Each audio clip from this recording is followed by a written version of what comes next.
First attempt, no warm up. Let's see if we can get this. Are you gonna do a muscle up as well? What do you mean?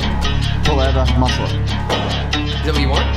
Is that what you're talking about? You want me to I'm just curious, I've never seen that before. So. Alright, let me listen.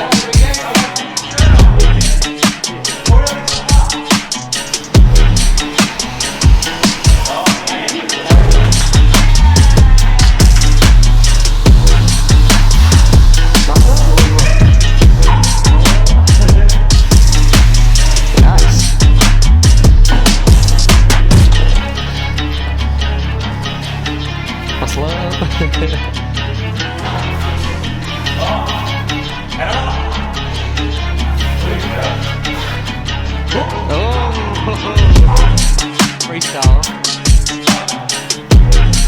Yeah, the kipping into it's hard. Do like a bit of a glide, do you reckon? Say you sort of come down and break into a Superman a little bit. Maybe glide into it. He's also 5'5". Put the sweat on.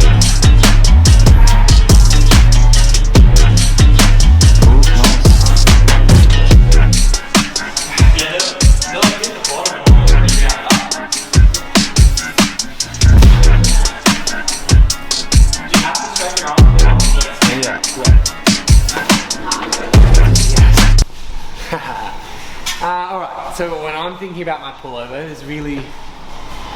I first think about creating tension with my arms and with my lats, because from there I'm going to have more stability through my body.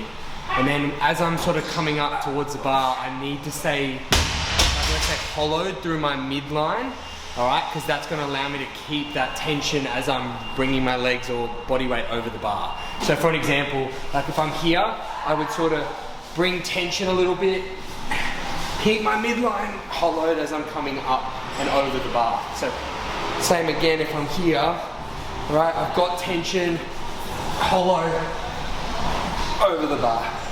It's kind of what I'm thinking about, and staying nice and tight through my midline.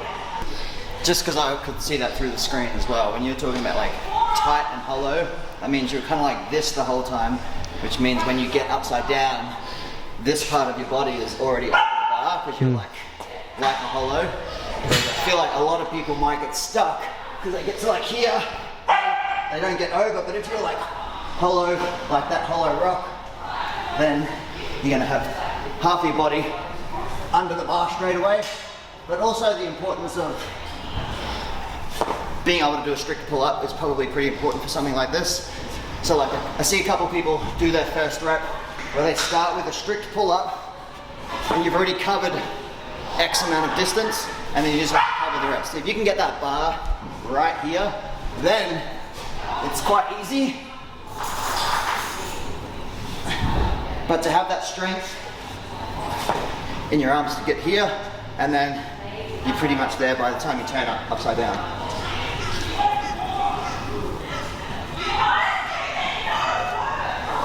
Yeah. Nice.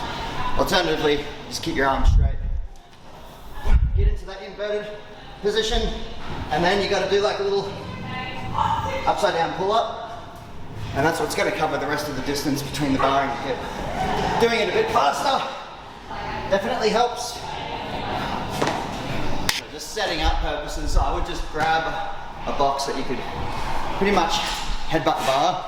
That way it's not as stressful being 2 meters up in the air. Notice my arms kind of start with a little bit of a quarter pull. I'm just going to start with 1 foot back so I can just kind of like think about one leg swing through, and my whole purpose or intention is thinking about getting any type of this part of my body over this side of the bar and finding my hip with the bar. Do it slow.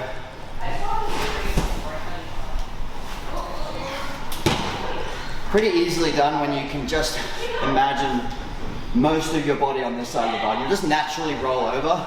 When people get stuck, they don't get over or they get stuck. If you can just get half your body weight on this side, you'll just naturally go. So, Yeah, I'd probably say as well, really good strengthening point. So if we're scaling, we're getting the movement, but how can I actually take appropriate steps to be able to do these RX? I think definitely having that midline stability and holding that hollow position off the rig and then being able to go into a strict toe to bar is going to straight away work on that core development. All right, so naturally jumping up here, create tension and then bringing my feet up towards the bar, having that core control and awareness. All right, because that's obviously going to allow me, when I do go do my pullover, I'm staying tight through my core, right, to be able to get over the bar here. All right, now, following along with that, the strict pull-up is obviously a non-negotiable. Being able to, before our pullover, have the strength in my lats and arms to be able to have awareness pulling up.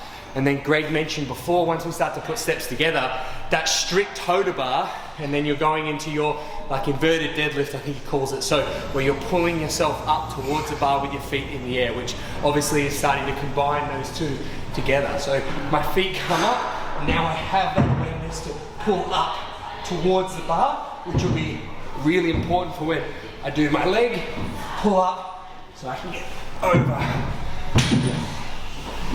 Out of breath. Here's the skin the cat on the high rings. You can see the correlation between our pullover as well.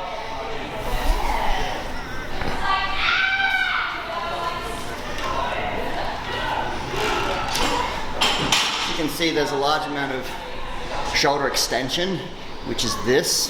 This is shoulder flexion, this is shoulder extension. So just keep in mind you're using your whole body weight to stretch into this position. So you definitely want to go slow and not fast, and maybe not jumping up on the high rings immediately.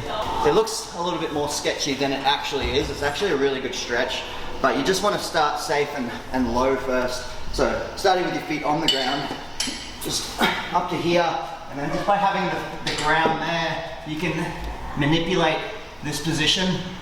You can even like hang out here a little bit longer and just stretch out in that ultimate extension in the shoulder. And then if you want to practice coming back over, you can just use a little bit of legs to get up and over. If you don't even want to put yourself into that position, you just kind of like get into that shoulder extension by just getting into the rings like this and keeping your feet on the ground the whole time. You can definitely take it to its end range without any type of risk of being up on the high rings and a long way off the ground. And to potentially just test your range of your extension is just to kneel on the ground with a stick and just be better. Make sure you're not like flexing at the hip, but you can test your range of motion with a stick. Out of breath, eh? Not easy.